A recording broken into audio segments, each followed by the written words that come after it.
السلام علیکم students, welcome back to my YouTube channel. امید ہے آپ سب ٹھیک ہوں گے اور اپنے اپنے سبجیکٹ کی پریپریشن کر رہے ہوں گے۔ اور جیسے کہ اس سے پہلے والی ویڈیو میں ہم نے بعثت، پھر بعثت کے بعد کی 13 سالہ مکی زندگی، ان میں خفیہ تبلیغ، اس کے بعد اعلانیہ تبلیغ کے بارے میں سمجھا کہ کن حالات میں آپ صلی اللہ علیہ وآلہ وسلم نے اسلام کی دعوت دی، توحید کی دعوت دی۔ اس سے پہلے بھی ہم نے کافی سارے ٹاپکس ڈسکس کیے ہیں، آپ پلے لسٹ میں جا کر دیکھ سکتے ہیں کہ کس طرح سے ہم نے اسلامک ہسٹری کے ایونٹس کو پڑھا ہے۔ تو اسٹوڈنٹس، آج کا ہمارا ٹاپک ہے قریش کی مخالفت، جس میں ہم قریش کی مخالفت، پھر قریش کی مخالفت کے اسباب، اور اس کے بعد ہم اسلام کی مخالفت میں قریش کی جو تدبیریں تھیں ان کے بارے میں ڈیٹیل سے سمجھیں گے، اور امید ہے آپ کو ویڈیو اچھی لگے گی۔ تو شروع کرتے ہیں۔ پہلا ٹاپک ہے قریش کی مخالفت۔ اسلام کی دعوت اہل عرب کے ان عقائد کے خلاف تھی جن پر وہ صدیوں سے عمل کرتے آ رہے تھے، اس لیے ان کی یہ مخالفت یقینی بھی تھی، اور دائرہ اسلام کے وسیع ہونے کے ساتھ ساتھ قریش کو اس کے عالمگیر مذہب کی کامیابی کا بھی یقین ہو چکا تھا، جسے وہ اب تک بے جان دعوت سمجھ رہے تھے۔ اس لیے انہوں نے اپنی تمام تر قوت کو اسلام کی مخالفت میں صرف کرنا شروع کر دیا۔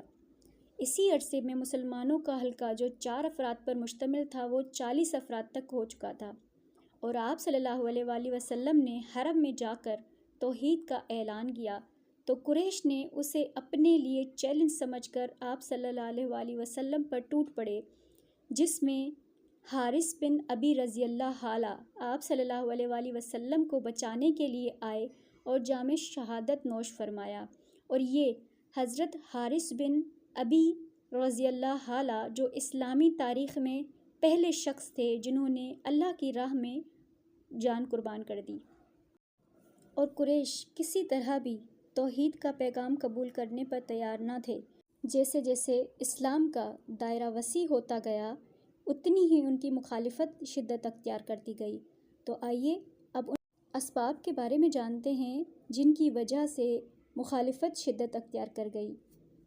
قریش کا مسئلہ صرف یہ نہیں تھا کہ وہ توحید کو قبول نہیں کر رہے تھے، بلکہ اس کی مخالفت بھی کر رہے تھے، اور روز بروز ان کی مخالفت میں شدت پسندی آ رہی تھی۔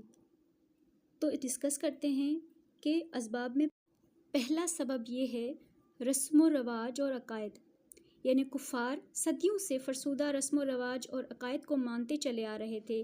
اسلام ان کے عقائد کی خلاف ورزی کرتا تھا۔ وہ اگر اسلام قبول کر لیتے تو ان کے عقائد و رسم و رواج کو ترک کرنا پڑتا جو ان کے انا کے خلاف تھا، اسی لیے اپنے عقائد کے بچاؤ کے لیے اسلام کی مخالفت کرتے رہے۔ پھر دوسرا سبب یہ ہے کہ بت پرستی۔ اسلام انہیں بتوں کی پرستش کرنے سے منع کرتا ہے اور خدا کی عبادت کرنے کی دعوت دیتا ہے، جو ان کے لیے ناممکن تھا، کیونکہ ان کے نزدیک تو خیر و شر کے مالک وہی بت تھے۔ ان کو پوجنا ترک کر کے وہ اپنے ان بناوٹی خداؤں کو ناراض نہیں کر سکتے، بلکہ اسلام کی یہ تعلیم کہ بتوں کو چھوڑ دو ان کے مذہبی وقار کے لیے زبردست ٹھیس تھی۔ اپنے مذہبی وقار کو بچانے کے لیے وہ اسلام کے دشمن ہو گئے۔ اور تیسرے سبب میں ہے کعبہ کے متولی۔ قریش ایک مدت سے کعبہ کے متولی چلے آ رہے تھے، سارے عرب پر ان کا اقتدار تھا، اور اگر یہ اسلام قبول کر لیتے تو ظاہری جاہ و جلال اور اقتدار ختم ہو جاتا، جسے ختم کرنے کے لیے وہ ہرگز تیار نہ تھے۔ اپنے اس اقتدار کی حفاظت کے لیے وہ اسلام کے مخالف بن گئے۔ اور ان کی مخالفت میں چوتھا سبب یہ ہے بنو امیہ اور بنو ہاشم کا اختلاف۔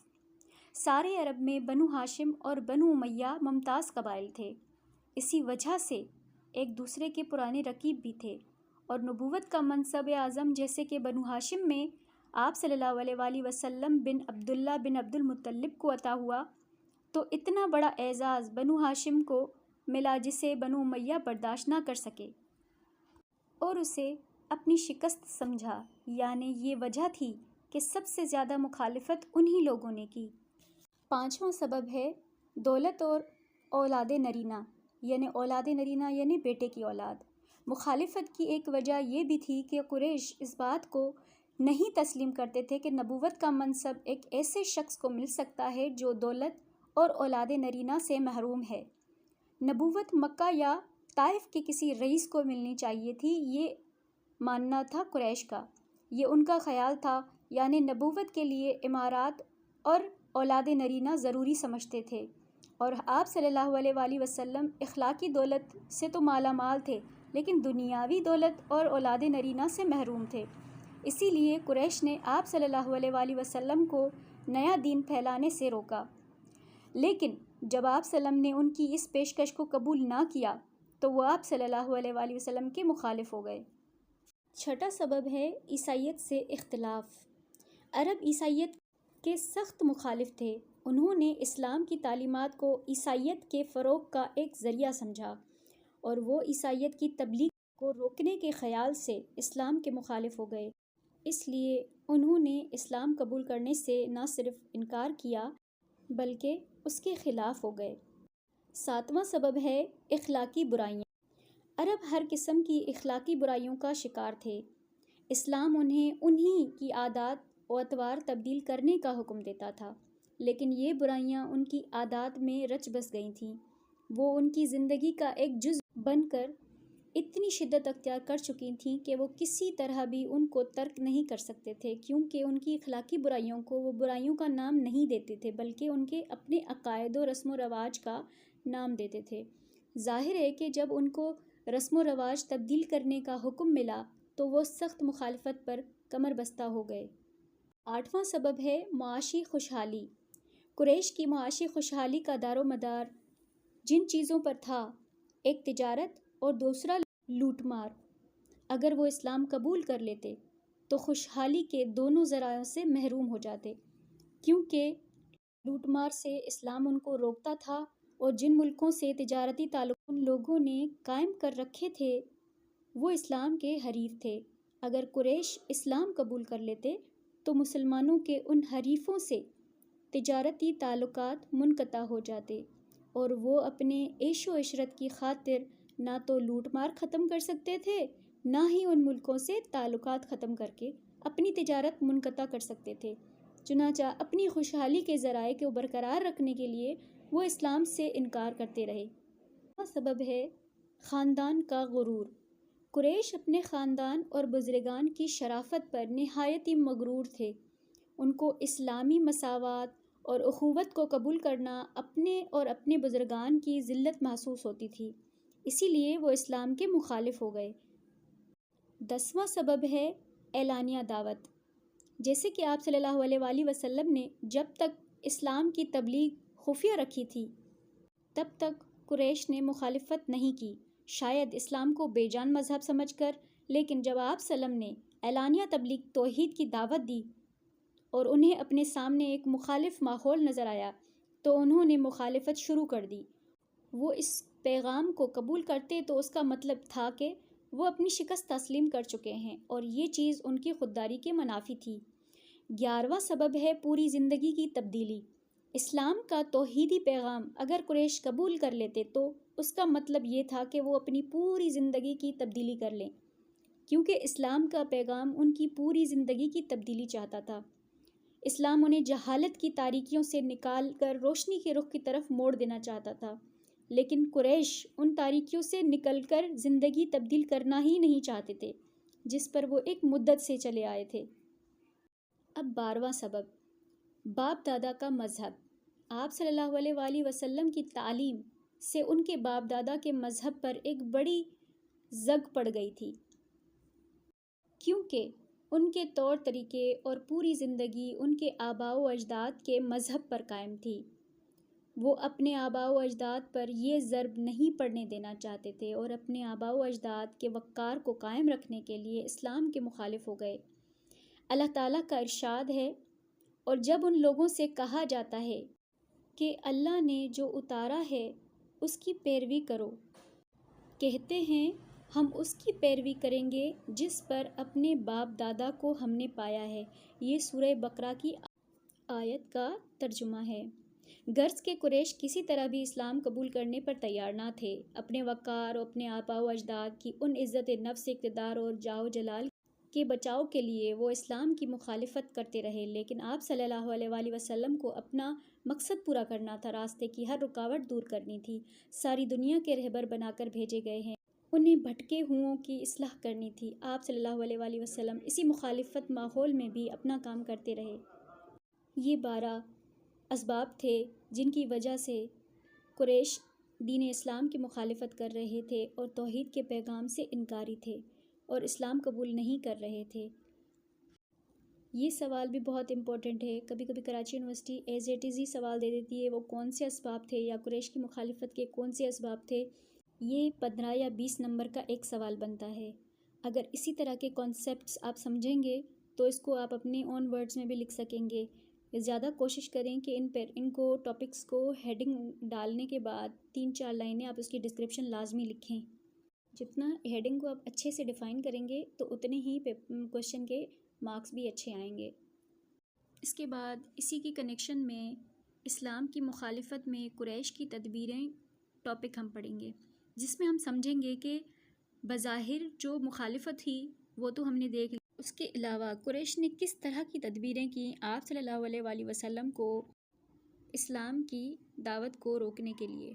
قریش نے کتنی مخالفت کی لیکن اسے مایوسی ہوئی تو اس نے آپ صلی اللہ علیہ وآلہ وسلم کو دین اسلام کو پھیلانے سے روکنے کے لیے مختلف طریقوں سے کوشش کی، جس میں ان کے چند معززین آپ صلی اللہ علیہ وآلہ وسلم کے چچا ابو طالب کے پاس آئے اور ان سے شکایت کی کہ تمہارا بھتیجا ہمارے معبودوں کو برا کہتا ہے اور ہمارے باپ دادا کی توہین کرتا ہے، ہمارے مذہب کی مذمت کرتا ہے، اس لیے یا تو تم درمیان سے ہٹ جاؤ یا ان کو ہمارے حوالے کر دو، ورنہ میدان میں آؤ تاکہ ہم فیصلہ کریں۔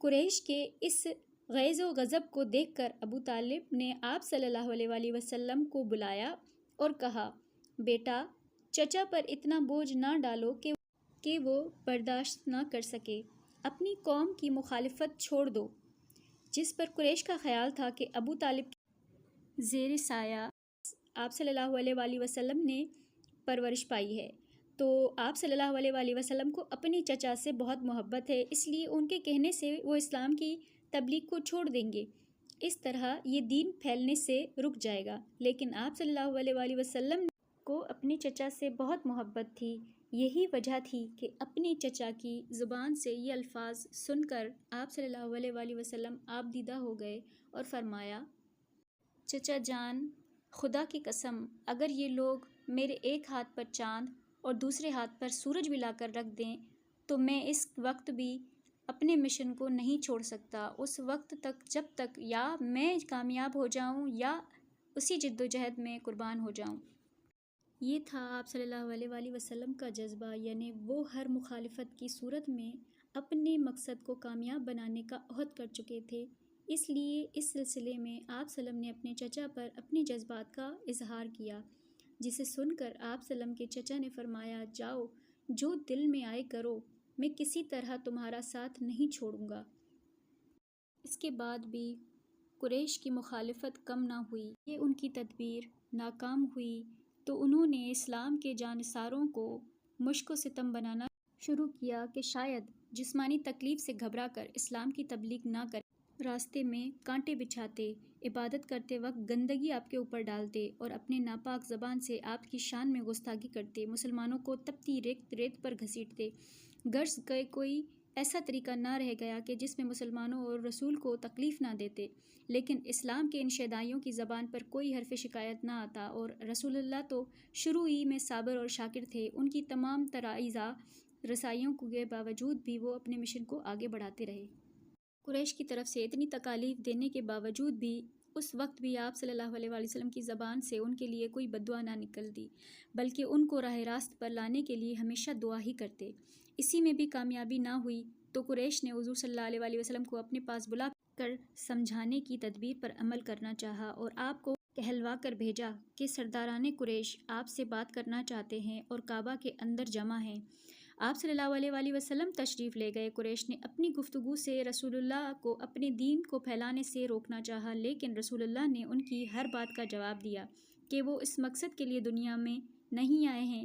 اس پر قریش نے کہا کہ اچھا محمد، اگر تم ہماری ان باتوں کو نہیں مانتے تو ایک اور بات سنو، ہمارے پاس پانی کی کمی ہے، ہمارے گزر اس وجہ سے تنگ ہے۔ اب تم خدا کے رسول ہو تو اس سے کہو کہ ان پہاڑوں کو ہمارے سامنے سے ہٹائے، ہمارے لیے نہریں جاری کر دے، ہمارے باپ دادا کو زندہ کر دے تاکہ ہم ان سے تمہاری تصدیق کر لیں۔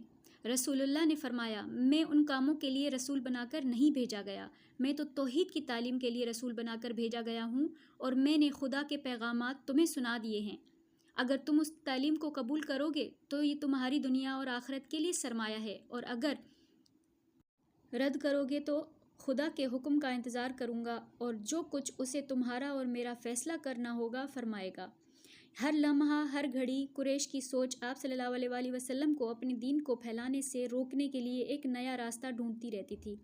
آپ صلی اللہ علیہ وآلہ وسلم کے چچا کو دھمکی دینے سے نتیجہ نہ نکلا تو آپ صلی اللہ علیہ وآلہ وسلم اور مسلمانوں کو ایذا رسانی کا طریقہ اختیار کیا، لیکن اتنی سختیاں کرنے کے باوجود بھی آپ صلی اللہ علیہ وآلہ وسلم کے ارادے میں کوئی تبدیلی نہ ہوئی، تو قریش کو سخت تعجب ہوا کہ ان کی سوچ نے نیا رخ اختیار کر لیا، یعنی آپ صلی اللہ علیہ وآلہ وسلم کو لالچ دینے کا خیال پیدا ہوا۔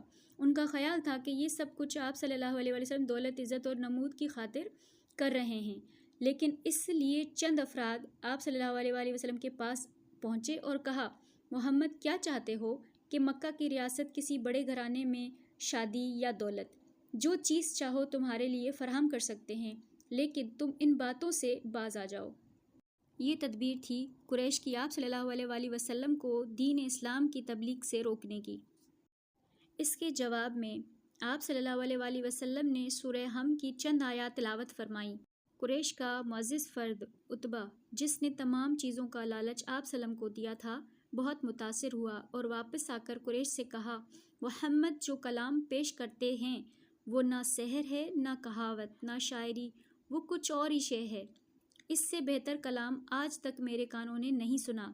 میری رائے ہے کہ تم لوگ ان کو ان کی حالت پر چھوڑ دو، اگر کامیاب ہو جائیں گے تو بھی تمہاری عزت ہے، اور اگر عرب کامیاب ہوئے تو بھی تمہاری عزت ہے۔